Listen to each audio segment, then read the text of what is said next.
This is the youngest you'll ever be with a fully developed prefrontal cortex. We limit ourselves to say like you have to have your whole life figured out by 25, but genuinely that's when life is getting started. You know, when you start something new and you're a beginner and you're like, oh, I'm just learning, I'm just enjoying the process of learning. That is what you should be leaning into the most at this age. I'm always just gonna get older from this point forward. So I can't think about like, am I too old for this? No, I'm the youngest person ever. You are the youngest person ever. I'm always gonna be the youngest person I've ever been. The second thing I've learned so far in my mid-20s is that thinking back to who I was as a child reminds me of that internal blueprint that I've set for myself that just guarantees that I'm meant to be the person that I am today and that I will be the person that I want to be in the future. I recommend just revisiting your roots and tracing yourself back to who you are now, just so you can see how everything connects. But I just think about like who I wanted to be as a kid, and I think about myself now and I'm like, yeah, for the most part, I'm pretty much who I wanted to be when I was younger. Remind myself, if I made it to where I want to be today, for younger me, I will do the same thing in the future. It's just like I gotta enjoy the journey because I don't want to look back and realize that I wasn't enjoying the good old days. Self-care is no longer a luxury. It is an integral part of keeping my nervous system regulated and maintaining a healthy relationship with myself. Self-care looks different for me now. It's not as performative. My goal for this year, 2026, is to just be more attentive to my needs and give myself what I need in the moment instead of like putting it off. Yeah, if you want to maintain your autonomy, if you want to be able to think for yourself, in a world of AI and dwindling media literacy, it is so important to build a habit of researching, reading, and critical thinking. Physical exercise is one of the best mental health hacks for clarity and self-regulation. True confidence and self-esteem comes from the belief that if you try, you can do it. It's not about proof, it's not about what you produce. The feeling that you want, that feeling of validation, comes from trusting yourself and knowing that you do whatever it takes to make it happen.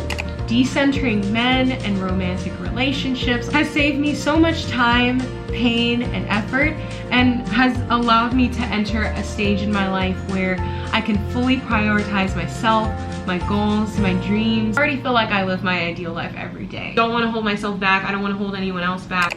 Cut the comparison. You're wasting your time. I literally just got done saying this in my earlier point, okay? You could be spending that time building your dream life, figuring out the person you want to be, trying and failing and using that 365 days that you are blessed with every year to make something of it and learn something new and just embrace the body and the life that you have. You are a unique individual. Everyone is on their own journey. Redirect that energy into fueling into your ambitions and your creative pursuits. You fuel that energy into yourself, because what comparison and jealousy tell you is what matters to you, what is important to you, what you feel like is worth your time, what you feel like you would miss out on if you didn't put your foot in there and didn't have a presence in it. But yeah, you're wasting your time comparing yourself to others, especially because you probably have a limited understanding of what you're comparing your life to anyway. You have an incomplete understanding of this person and you're judging them based on things that you want. Because it's like, well, I want my life to look like this, and their life, you know, is reflecting back to me that thing that I really want. They are having a completely different life. Okay, they could be going in a completely different direction, and even if they're going the same way as you, they are a different person at the end of the day. They aren't gonna feel the same way that you are. They are not gonna have the same experiences. They're not gonna react the same way.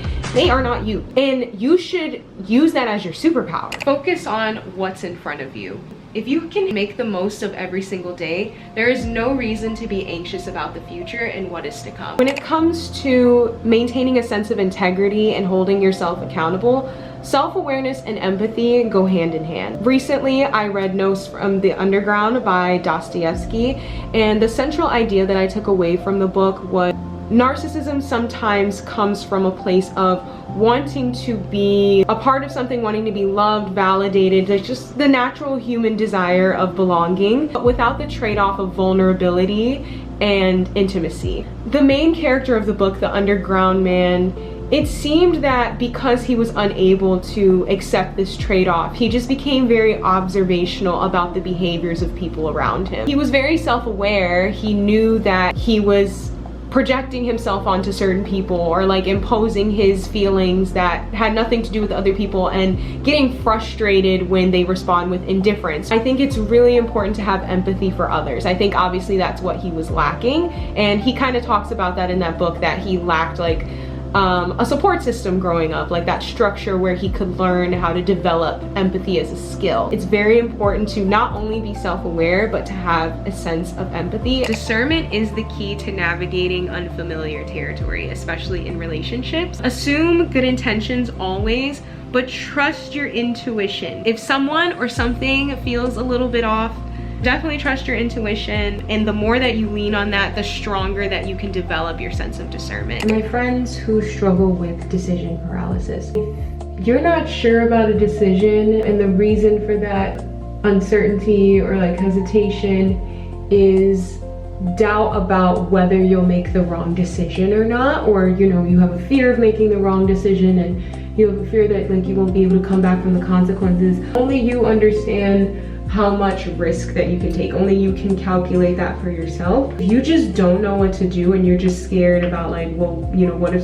something goes wrong, and there is a possibility something could go right, or that you could feel confident or liberated in the way that you make decisions, just do what feels right in that moment and give yourself permission. I would treat this as a learning opportunity if it doesn't work out. You'll never know what happens if you don't move. Your ability to predict and trust yourself will grow stronger the more that you give yourself a chance to make those decisions. Also just need to practice. When it comes to being like, okay, is this the right decision?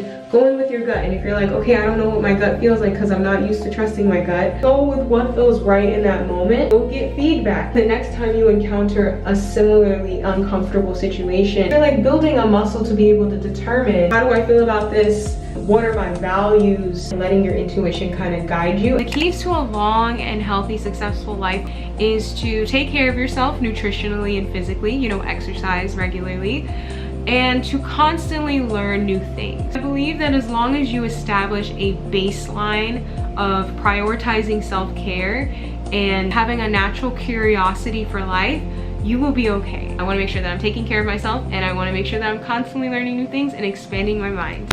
Want to go back to school, just try to learn new words. And reading The Poetics of Space. When I was reading notes from the undergrad, I had a lot of words that I was highlighting and searching up the definitions too, and then explaining it to other people so I could make sure that my understanding was strong. Now I'm doing the same thing with The Poetics of Space. Reading Russian literature, reading French literature, just really trying to push my mind in different ways. Show appreciation for people. Just take the time to send a handwritten thank you note. Let somebody know how much you mean to them. Small acts of consideration, appreciation really go a long way. And especially if you feel like you're the type of person who's normally, I guess, pretty critical of things, it would be very beneficial to notice the things that go right. One, showing appreciation to others because it makes them feel seen and loved. But then from a place of gratitude and practicing gratitude regularly, if you're able to see what you can appreciate about others. The way that you talk to yourself matters, so be kind to yourself. You have no control over how other people feel about you. So stop caring what other people think. Focus on showing up as yourself. People will either like or dislike you regardless of who you are. So it's better to stay true to yourself. What I personally have faith in is that if I put in my best efforts, then God will meet me the rest of the way. And I feel as though that can be applied to anyone's life. Putting in your best efforts also ensures that you know you showed up as yourself, you know that you tried, and you won't walk away thinking, oh dang, like, well, what if I just gave it my all? What would it look like if I just took a chance on myself? Have fun every single day of your life. One thing that I've committed myself to up to this point was I want to have fun every single day where my life doesn't feel like work. And I will say it feels like that right now. And I want it to continue to feel like that. And I think it's not just about striving for what you want, it's about striving for how you want that thing to feel when you get there. I want to be having fun the entire time, you know? And I think this is like setting the foundation of that. I was watching a video from our conference at work today and just seeing all the amazing people that we have in our community that are out here paving the way for the next generation, paying it forward, and just being leaders in their community. And something I noticed is that everyone is doing something different. Everyone has something unique to offer. And it's almost like taking the time to recognize your own strengths and owning into them and staying true to yourself are like the keys to success. Lying with what I was saying earlier about like comparison is a waste of time. You have your own special gift. You have something special and unique about you that other people will appreciate and find value in. It's really important that you take that time for yourself to reflect on, hey, what am I good at? Or what do people notice about me or appreciate about me? What do I appreciate about myself? There is something natural about you that will reveal what your strengths and your purpose are. And being able to lean into that, especially if it's something that allows you to empower the people around you, that's gonna lead you on your way to success. You have something special about you that helps you stand out and makes you unique and is your contribution, your gift to this world through your existence. And being able to wield that in a way that is not only empowering for yourself but also others is where you will start to feel like you are operating and aligned with your purpose. So just pay attention to those things. If you feel like you're someone who grew up and being told like, hey, you know, why are you getting so emotional over this? Or why do you care so much about this? Maybe that empathy is what carries you to the next level. Maybe that empathy is what makes you a leader in your space. Okay, maybe you're the one person in the room who can see the perspectives that other people don't, who can make the connections that other people, that's not as obvious to them right away. So yeah, that is 25 and that is the tip that I want to leave off.